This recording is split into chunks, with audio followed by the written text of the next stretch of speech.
Hello friends, this is Shifali and once again welcome back to Gyan Adda. Discussion करेंगे NTA UGC net syllabus 2022 के बारे में। बहुत सारे स्टूडेंट्स की क्वेरी है कि क्या हमारा सिलेबस चेंज हो चुका है, और ये क्वेश्चन क्यों आ रहा है। स्वाभाविक है, क्योंकि 2021 में जो अभी हमारा पेपर हुआ है, बात करें 20 नवंबर से लेकर के 5 दिसंबर तक, 5 दिसंबर तक जो हमारा पेपर हुआ है, तो बहुत सारे क्वेश्चन ऐसे थे जो आपके सिलेबस में नहीं थे, जो आ गए थे। तो देखिए, इस बात को आप थोड़ा सा समझिए। सिलेबस चेंज नहीं हुआ है, 99% जो हमारा सिलेबस है वो सेम है। ठीक है, 99% सिलेबस सेम है का मतलब क्या। देखिए, इस बार आपका जो क्वेश्चन पूछा गया था, अगर आप ऑन एन एवरेज देखें, सारे एग्जामिनेशन की मैंने एनालिसिस की हुई है, हर एक शिफ्ट की मैंने एनालिसिस प्रॉपर वे में की हुई है, तो कुछ औसतन मान के चलिए तो केवल 8 से 9 क्वेश्चन ऐसे थे जो आप कह सकते हैं कि सिलेबस में डायरेक्टली नहीं दिया था। जैसे थिंकिंग हैट का एक क्वेश्चन था, थिंकिंग हैट वाला, वो सिलेबस में आपके नहीं दिया हुआ है, लेकिन एक्चुअली में ये आपका टीचिंग एप्टीट्यूड का पार्ट है, तो जिन्होंने इन डेप्थ स्टडी किया होगा वो ये क्वेश्चन को कर ले गए होंगे। तो ये सारा ऐसा क्वेश्चन पूछा क्यों गया, मतलब 8 और 9 क्वेश्चन क्यों ऐसा पूछा गया। तो देखिए, ऐसा नहीं है कि पहली बार एग्जाम हुआ है कि 7-8 क्वेश्चन जिसमें कि आउट ऑफ सिलेबस पूछे गए, ऐसा हर बार होता है।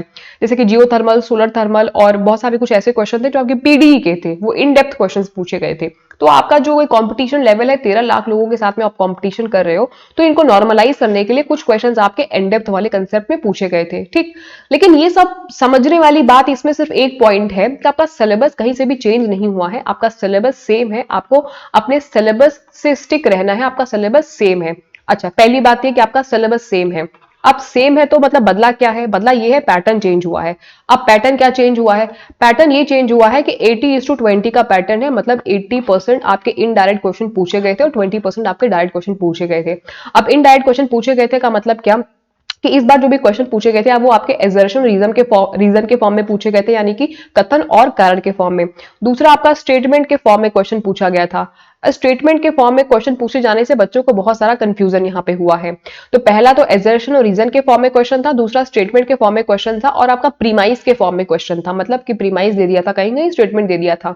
तीसरा ये था कि आपका मैचिंग का काफी सारा क्वेश्चन था, मैचिंग का। ठीक है, तो इस तरीके के जो क्वेश्चन टेक्निक थी पूछने की, लगभग 80% थी आपकी टेक्निक। तो यही मान के चलिए कि 2022 में भी कुछ इसी प्रकार से टेक्निक आपकी रहेगी। कारण क्यों रहेगी इस बार भी ऐसी ही टेक्निक, इसलिए रहेगी क्योंकि इस बार भी बहुत ज्यादा चांस है कि दिसंबर 2021 का जो आपका फॉर्म अभी जो आया नहीं है, जो संभवतः जनवरी में आ जाएगा, मिड जनवरी के आसपास, उसको मर्ज कर दिया जाए जून वाले से।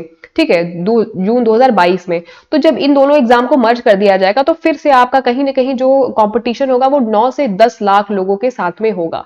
तो फिर से इस कंपटीशन को नॉर्मलाइज करने के लिए पैटर्न को डिफिकल्ट करेंगे, मतलब कि इनडायरेक्ट क्वेश्चन ज्यादा पूछेंगे। अब इस बला से बचने के लिए क्या किया जाए, मतलब इनडायरेक्ट क्वेश्चन से बचने के लिए क्या किया जाए, तो उसका सिर्फ एक ही उपाय है, क्या कि कंसेप्चुअली आप स्ट्रांग बनिए। आपको कंसेप्ट क्लियर करना पड़ेगा, मतलब रटंत विद्या को छोड़ करके, रोट मेमोरी को छोड़ करके, रोट लर्निंग को छोड़ करके अंडरस्टैंडिंग बनाइए अच्छी, कंसेप्ट को अच्छे तरीके से पढ़िए। तो आपका जो सिलेबस है वो 99% सेम रहने वाला है। अब 1% क्या कुछ उसमें बदलाव आ सकता है। देखिए, 99% सेम रहेगा, कुछ टॉपिक लेकिन ऐड ऑन हो सकते हैं, जैसे कि जो नई न्यू एजुकेशन पॉलिसी है। अब ऐसा नहीं है कि इसे हमने 2021 में पढ़ा नहीं था, लेकिन ये टॉपिक ऐसा है जो आपके सिलेबस में डायरेक्टली गिवन नहीं है। इसको इस बार 2022 के सिलेबस में प्रॉपर ला सकते हैं। क्यों? क्योंकि ये लागू होने वाली है 2022 में। तो न्यू एजुकेशन पॉलिसी साफ तौर में इस बार अपने सिलेबस में आपको देखने को मिल सकती है। साथ में कुछ गवर्नमेंट के इंपॉर्टेंट इनिशिएटिव भी देखने को मिल सकते हैं, कुछ स्कीम भी देखने को मिल सकती है जो ऑलरेडी हम कवर कर ही रहे थे अपने हायर एजुकेशन के पोर्शन में। तो कुछ भी ऐसा आपको नया देखने को नहीं मिलेगा, स्पेसिफिक रूप से इन्हें हो सकता है ऐड कर दिया जाए 2022 में। ठीक, तो इतनी ही चीजें हैं। बाकी आपका सिलेबस क्या है 2022 का, वो मैं आपको दिखा दे रही हूँ अपडेटेड। यही सारी चीजें रहने वाली है, इसमें ज्यादा कुछ आपको चेंजेस देखने को मिलेगा नहीं। कुछ 2-3 चीजें मैं आपको यहाँ पे और बता दूं, जैसे कि 6 दिसंबर से मैंने 2022 का फ्रेश बैच बिल्कुल शुरू कर दिया है। 2022 के जो बैच है वो 6 दिसंबर को स्टार्ट हो चुके हैं। इस बैच में आप इनरोल कर लीजिए, फ्री ऑफ कॉस्ट में सारी एजुकेशन दे रही हूँ। पेपर 1 की कंप्लीट प्रिपरेशन मैं आपको फ्री ऑफ कॉस्ट करा रही हूँ। इनरोल हो जाइए इस बैच में। 6 दिसंबर से क्लास शुरू हो चुकी है।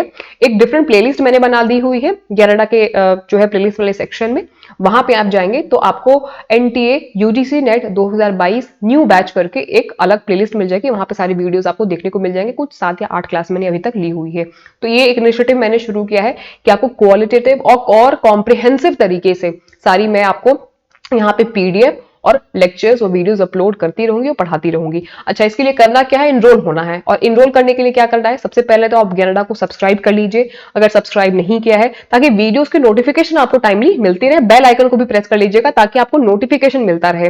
दूसरा, आपको इनरोल करना है कैसे, टेलीग्राम से ज्वाइन होना है। टेलीग्राम का ये प्रॉपर लिंक है, ज्ञानडा बाय शेफाली। इस लिंक को मैं वीडियो के डिस्क्रिप्शन में भी दे रही हूँ, वरना आप अपने टेलीग्राम पे सर्च भी कर सकते हैं ज्ञानडा बाय शेफाली। वहां से जुड़ जाइएगा। क्यों? क्योंकि वहां से आपको मिलेगी सारी पीडीएफ, जो भी पीडीएफ है, मटेरियल्स है, सारी फ्री है। आपको कुछ करना नहीं, आपको सिर्फ ज्वाइन हो रहा है, शिद्दत के साथ में आपको क्लास लेनी है। मैं आपको डेली क्विज भी करा रही हूँ, 2 से 3 क्विज कराती हूँ। इस क्विज में जो पढ़ाया हुआ है उसी से संबंधित क्वेश्चन पूछती हूँ। क्विज में लगभग 2-3 बार हम लोग क्विज करते हैं। तो ये सारी चीजें आपको बंच ऑफ नॉलेज मिल रही है एक ही प्लेस में, ज्ञानडा पे। तो आपको, मुझे लगता है कि आपको लेना चाहिए और इसका लाभ आप जितना ले सकते हैं उतना लेने की कोशिश करिए। मैं आपको यहाँ पे सिलेबस दिखा दे रही हूँ जो इंपॉर्टेंट है थोड़ा सा, ठीक है। सिलेबस आपको कहाँ मिलेगा, सिलेबस में आपको अपने टेलीग्राम के चैनल पे भी दे रही हूँ, प्लस साथ ही साथ में आपको ये जो सिलेबस है ये आपको यूजीसी के ऑफिशियल वेबसाइट पे भी मिल जाएगा। अब थोड़ा सा यहाँ पे आपको सिलेबस दिखाने के लिए मैं आपको यूजीसी के ऑफिशियल वेबसाइट पे लेकर के चलती हूँ और यहाँ से आप डाउनलोड कर लीजिएगा अपना पूरा प्रॉपर सिलेबस। इंग्लिश और हिंदी दोनों ही भाषाओं में अवेलेबल है आपका सिलेबस। जो भी भाषा आपके लिए अनुकूल है उस भाषा में आप इस सिलेबस को डाउनलोड कर लेंगे और अपनी तैयारी को जितना जल्दी हो सकता है उतना जल्दी शुरू करेंगे। तो देखिए यहाँ पे यूनिवर्सिटी ग्रांट कमीशन की ये ऑफिशियल वेबसाइट है और ये है आपका जनरल पेपर का सिलेबस। इंग्लिश और हिंदी दोनों में ही अवेलेबल है। डाउनलोड पे क्लिक करेंगे, जैसे डाउनलोड पे क्लिक करेंगे आपके सामने यहाँ पे इनका जो सिलेबस है वो प्रॉपर पीडीएफ के फॉर्म में डाउनलोड हो जाएगा। इसको आपको डाउनलोड कर लेना है और इसी को टारगेट बना करके आपको अपनी आगे की जो तैयारी है उसे करनी है, ठीक है। तो ये आपका कुछ सिलेबस है जिसे आप देख लेंगे और ये सिलेबस मैं आपको टेलीग्राम पे भी प्रॉपर प्रोवाइड कर दूंगी। इंग्लिश और हिंदी दोनों ही भाषाओं में ये सिलेबस आपको मिल जाएगा, ठीक। और आपका इनका ऑफिशियल वेबसाइट क्या है, ऑफिशियल वेबसाइट udc.ac.in है, ठीक है। ये वेबसाइट भी आप बोलेंगे तो मैं आपको लिख दूंगी। बहुत अच्छा होगा कि आप टेलीग्राम से इसको ले लीजिए, बाकी कोई दिक्कत आपको होनी नहीं चाहिए। सो इस वीडियो में सिर्फ इतना ही। आपके सामने ये कुछ वीडियोस दिख सकते हैं जो कि हमारे क्लासेस की है। टीचिंग लाइन से जुड़ी हुई जितनी भी इंपॉर्टेंट अपडेट्स है, नोटिफिकेशन है, वो सारी चीजें मैं आपको यहाँ पे ऑथेंटिकेशन के साथ में शेयर करती हूँ। सो एनी हाउ, अगर आप अपना करियर देख रहे हैं टीचिंग लाइन में तो आपको ज्ञान अड्डा से काफी कुछ मिलने वाला है। सो मेक श्योर कि आप हमसे जुड़िए और सिलेबस यही रहने वाला है। So all the very best. इस वीडियो में सिर्फ इतना ही। मिलते हैं अगले वीडियो में कुछ नए इंपॉर्टेंट टॉपिक के साथ में, नए अपडेट्स के साथ में। तब तक के लिए अपना ध्यान रखिए and all the very best and get success. Thank you.